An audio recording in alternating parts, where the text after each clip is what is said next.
The term narcissist gets thrown around very loosely amongst people, describing someone that can, for example, be full of themselves. However, the DSM-5, which is used to diagnose patients, defines the disorder as a pervasive pattern of grandiosity, need for admiration, and lack of empathy, beginning by early adulthood and present in a variety of contexts. I do want to mention that not everyone qualifies for this diagnosis of narcissistic personality disorder, yet many can have narcissistic tendencies. And this is important to recognize because either the diagnosis or the tendencies can lead to a toxic and/or abusive relationship. Here are 5 signs that you're dealing with a narcissist. Number 5, they never admit they're wrong, they never apologize. Usually you end up blaming yourself because they think they are always right. Manipulation and deflation will be used a lot. You guys argue all the time and your partner does not like to apologize.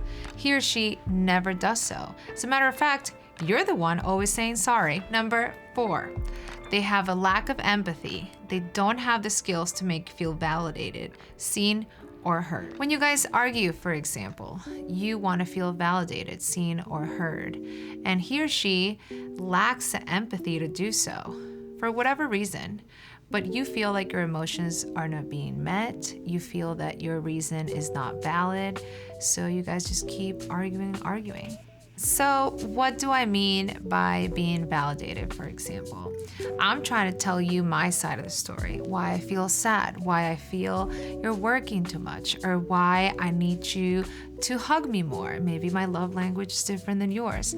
I need to hear that you validate my reasoning, not just say, okay, yeah, I get it. Like, no, I need to be seen and heard.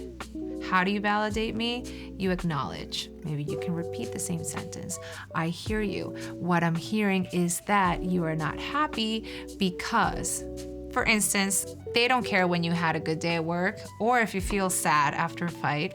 They just don't understand feelings in general. Number 3, they crave attention and have an inflated sense of self-importance. They're always exaggerating their achievements in order to create an image of, I am better than anyone else. And they need a lot of praise from you. They're always exaggerating their achievements. They can't stop talking about their job, their promotion, the way they handle things better than you.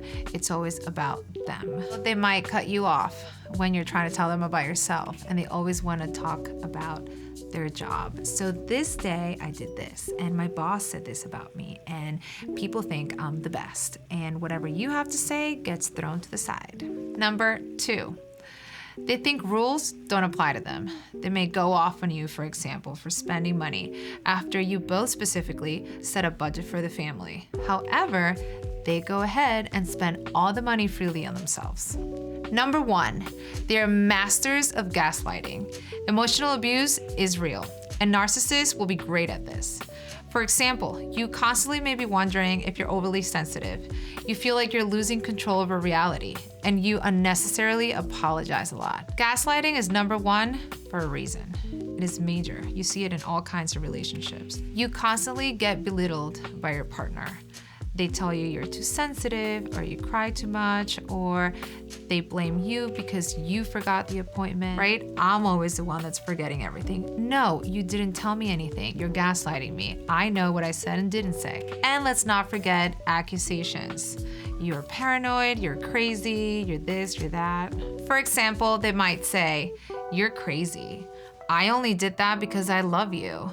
What do you mean? I never said that. You're being so dramatic. I only did that because you told me to do that. It's really not that big of a deal. You're crazy. Oh, and my favorite, you're being delusional. In conclusion, being hypnotized by someone with these traits can be very easy.